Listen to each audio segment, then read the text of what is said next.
একটি যুদ্ধ চাই, ভয়ানক যুদ্ধ, যেখানে কৃষকের কাস্তে হবে প্রধান অস্ত্র।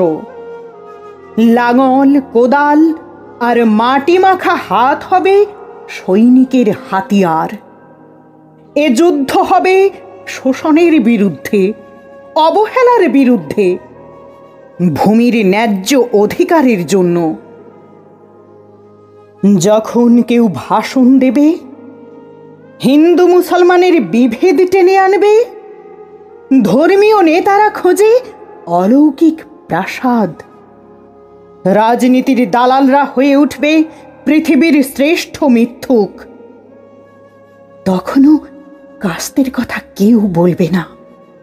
লাঙলের কথা, কোদালের কথা, কৃষকের রক্তমাখা হাতের কথা সবই থেকে যাবে উপসংহারের মতো অবহেলিত।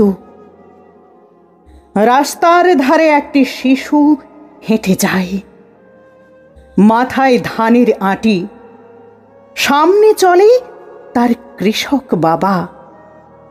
সেও বলে, বড় হয়ে আমি ডাক্তার না হয় মাস্টার হতে চাই। কিন্তু কেউ বলে না আমি চাষি হতে চাই। বুক ফাটে, রক্ত ঝরে, তবু কৃষকের চোখে জল আসে না। খরা আসে, বন্যা আসে, আকাশ ফুঁড়ে বজ্র নামে, তবুও কৃষক দাঁড়িয়ে থাকে, পিঠে বোঝা, পায়ে কাদা, হাতে কাস্তে।